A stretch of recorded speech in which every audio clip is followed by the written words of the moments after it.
Welcome back to the show, everybody. Take a look at these numbers while we go over the headlines here. UK stablecoins rules systemic risk, everybody. The Fed requiring banks to report crypto activity. U.S. Senator Toomey says the FDIC's been pressuring banks. We're going to get into that. And we got bankruptcy judge approval for Celsius, SEC versus Ripple update. You're going to want every bit of it. The SEC's accusing Ripple of advancing inconsistent argument when it comes to the Hinman emails. Believe that or not, and so much more. And what about PolySign? Somebody roll that beautiful intro.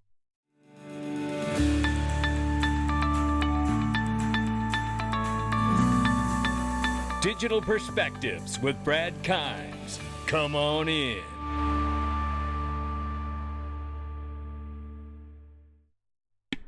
Welcome back to the show, ladies and gentlemen. You can follow us on TikTok, YouTube, Twitter, and Facebook for exclusive content. And it is a $1.1 trillion market cap for crypto. We're going to hear from blockchain backer, too, who says the bottom for XRP is in. We're going to get into it. Bitcoin, 23,500 plus. Ethereum, 1,800 plus. XRP is 37 cents right now. Take a look at this. This right here is the latest data from Central Bank of Turkey, shows that the official gold reserve increased by 11.6 tons in July, lifting the year-to-date net gold purchases to 75.1 tons. Total official gold reserves now at 469 tons. It says the highest level since July 2020. You know, those are the cues I need to let me know I want to be my own bank. And you know how I'm doing it? I'm doing it through Glint Pay. That's right. Took the family out to dinner, went and got groceries. I hedged inflation just the way the bank does. That's exactly right. You can do it too. Link underneath the description. Don't mess around. GoldFi. Hashtag GoldFinance. It is really remarkable to be your own bank. The people don't even realize you're using gold to buy your goods or dinner or whatever it is. I absolutely love it. UK crypto industry welcomes new stablecoin rules, awaits guidance. Check this out very quickly, because this right here is a new rule proposed. It says the bill is scheduled to be debated in Parliament for the first time in September. I'm going to move through this quickly. We have a lot to go over. We will have to wait and see what the new rules are introduced as a consequence of the bill, fully understand the new powers and approaches of the various regulators. The proposed stablecoin rules are a part of a larger financial services markets bill that maps out the UK's post-Brexit economy strategy. It says it looks to extend existing financial regulation to cover payments, focus cryptocurrencies such as stablecoins, which are cryptocurrencies intended to maintain a peg to fiat currency, usually to the US dollar. It says those cryptocurrencies are defined broadly as digital settlement assets, or DSAs. The bill also puts the UK Treasury in charge of defining what DSAs are and assigning the Bank of England, the Financial Conduct Authority, and Payment Systems Regulator various powers to enforce the rules. Well, isn't this what we see really taking shape in the United States as well? Michael Esbar, former Treasury member. We know the Treasury is heavily involved in understanding stablecoin legislation because we always hear Congress talking to the U.S. Treasury and Janet Yellen about what they need to do. We know this looks very similar to me to what is happening in the United States. Michael Esbar, now the vice president of the Federal Board of Governors for the Federal Reserve, formerly Ripple advisor. I think we're going to see some similar moves here as well. The Fed wants all U.S. banks and financial institutions under their supervision to notify them of activities or if they are looking to engage in crypto-related activities. Yeah, well, it doesn't stop there because the FDIC, according to a whistleblower, says Senator Pat Toomey, was pressuring banks to stop providing services to crypto companies. You know, one would think this is why Caitlin Long went ahead and sued over the matter of not getting their master account from the Federal Reserve, because that should only take up to 5 to 7 business days. And I think it was 19 months and holding. You know, things have to change, and things are coming to a head, ladies and gentlemen, believe it or not. Chief Bankruptcy Judge Martin Glenn, Southern District of New York, approved Celsius' request for running Bitcoin mining and selling operations as a means to reinstate financial stability. We'll keep you up to date to all the things that happen there. While Jack McDonald from PolySign says, great to see Cowen Digital in the trade news. It says, discussing how they've combined traditional workflows with digital assets. Lack of infrastructure and institutional grade custody remains a major hurdle for institutions. Proud that we are partnering with them to solve this key problem. And remember, Cowen Digital has been a strategic partner for quite some time now in PolySign, but this was sent to me along with that from Jack McDonald here, which appears that TD Bank is acquiring Cowen Investments here. So, or Cowen Incorporated. So now if that's the case, then it means that TD Bank has really, and it says here, by the way, for TD to acquire Cowen in an all-cash transaction valued at $1.3 billion or $39 for each share of the Cowen common stock. Through this transaction, TD Securities will accelerate its long-term growth strategy in the United States by acquiring a high-quality, rapidly growing investment bank with outstanding talent and highly complementary products and services. Well, then we have to refer back to that as far as complementary products and services, because the strategic partner there is PolySign. What in the world is going on? We're going to follow this much closer, I can tell you this. But remember, if Cowen was an investor in PolySign, which they were, announced that strategic partnership that was back last year, then we see TD has just bought them. Well, no wonder Jack's so damn excited. Well, I am too, Jack. Let's keep it moving. The judge grants Ripple request to review videos of the SEC officials. The subpoenas were granted. Now I'm starting there. We have new news for you, but I just want to remind everybody that that motion was granted a few days ago. Keep an eye out for the new things, which are right here. The SEC is now accusing Ripple of advancing inconsistent arguments regarding Hinman emails. Are you serious right now?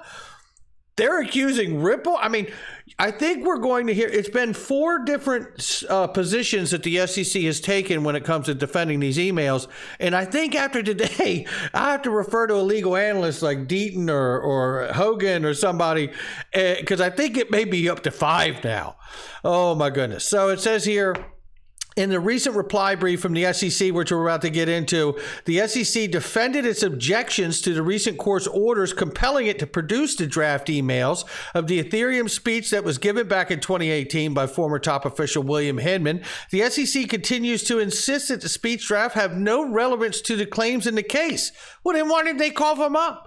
The plaintiff has accused the defendants of adopting, fundamentally, inconsistent arguments to force the agency to produce the documents in question. How dare the SEC? This is not an agency that embarrasses very easily. While Ripple's legal team asserts that many took the Hinman speech to suggest the XRP was an unregistered security, the SEC claims it's absolutely false. In fact, the agency linked a Fortune article that says Ripple-affiliated token would struggle to meet the regulator's decentralization bar. Well, listen, let's just get into this. And shout out to James Filan. This, I believe, is got to be like the 5th different position that they have taken at the SEC about this damn position with Hinman. And it says here, the speech reflects only the personal views of Citizen Hinman. Now he's not the former corporate finance director, right? Now he's not an SEC official. He's a citizen now. Right? Oh my goodness. I tell you, again, this is not an agency that embarrasses very easily. And I tell you something else too. Really truthfully, judges are really objection, they're clear in trying to be objectionable, and I guess fair and balanced on both sides of the picture here. That's what a judge does. But they're humans too. And don't think for a second that these judges don't know exactly what the hell's happening here. So it says here as it files the reply brief, I want to go through some of the things that were said in this thing. Oh my gosh. It says blatantly tells the court the judge got the law wrong, which we know, and shout out to Wheezy for this, but that is the position that you would take in an objection to the judge. But again, judges are people. So don't think for an instance that people aren't reading this. That's a real person reading it, and it is normal, as Agent Smith says, to standard for this appeal. The court was clearly wrong, and if you're not willing to say it, you have no business appealing it, and that is absolutely true. But judges are people too. right? And he says, I haven't seen anyone clip this part yet. If you did, nice job. He said, but I stopped reading after page 2. He said, I read below. That's an eye roll for Judge Torres for sure. And it's right here. It says, misleading characterizations and ignore statements unhelpful to their position. A careful review of the record shows that the SEC has never departed from its contention that the speech did not reflect the agency's position, but did reflect Director Hinman's personal views. I mean, someone's going to get struck by lightning here. I mean, this is just, I mean, wow. There's no other way to say it. That's lying. That's what that is. It's lying. And then Tipsy Tiger says, I was done after this. Yeah, let's not mention Coinbase listed XRP after meeting with the SEC to do so. It says, this twisted regulator is sick. No American company or member of the public should have any confidence in it. I completely agree. The comment here in the footnote says the XRP offers and sales were securities, says the SEC. For example, June 15, 2018 article in Fortune titled SEC's Big Cryptocurrency Speech, 5 things to know noted. Some are skeptical that Hinman's words are good news for Ripple because Ripple owns the majority of XRP supply, and that its actions may affect the success of cryptocurrency, mean it could have a hard time meeting the SEC's decentralization bar, which likely means exchanges like Coinbase will stay skittish about adding XRP for now. Here's what I find interesting about this. You're the SEC. Why are you referencing a Fortune article? You are the regulator, so you believe.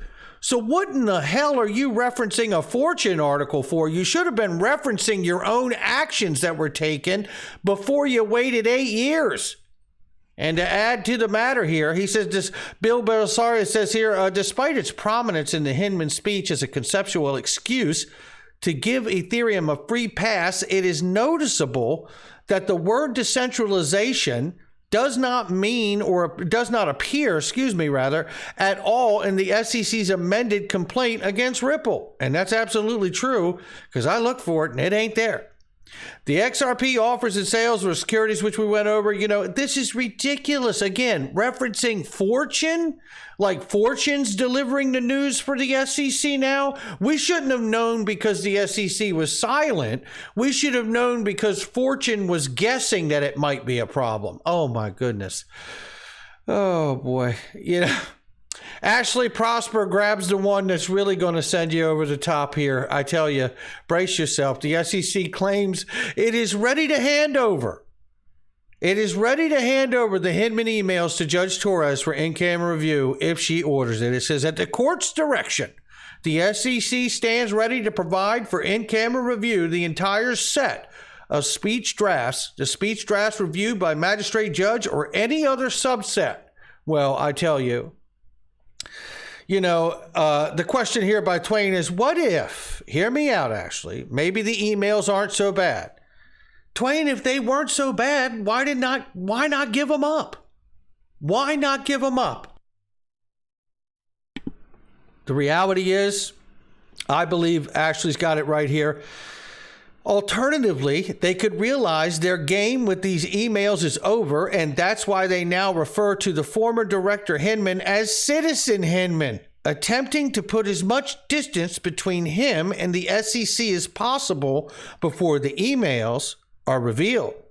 And if that's the case, you have to wonder, because we know that there was a collective group that worked on that email draft list and that draft thread. We know. But you have to wonder, at the end of the day, when Bill Hinman walked out to give that speech, did he in fact decide on his own to give Ethereum that free pass? That remains to be seen. Blockchain Backer says that the bottom is in for XRP and possibly Bitcoin too. Take a listen to this quick clip. Shout out to you, Blockchain Backer, and keep playing those drums, man. Than what Bitcoin did. So it seems it's at any moment this thing could pop out of here. And these are always fun to see these things ahead of time, because if some news narrative shows up or a settlement happens or something like that, we all know the chart said it ahead of time, but we don't know if a narrative is going to come along or not. But it's real interesting to see this. You can clearly see this is what the ending phase of Bitcoin's accumulation looked like before it popped up back into retrace levels. And it's been the similar amount of time, and the whole correction and everything was the same, including the fractal that happened right here, bringing it back down to the support. So I fully believe the bottom of XRP is in. We're waiting for any moment at this time for it to just kind of break out. And this is the first time I've probably felt that excited about the XRP price chart in a year. So. And he goes on to talk about the fact that we could see, it pump up over $1, pull back and retrace, and then maybe push up to even the $7 range, which we've heard a lot of technical analysts discuss in the past. I tell you the truth, this is not financial advice from me or anyone else, but things are heating up, ladies and gentlemen. I'll catch all of you on the next one.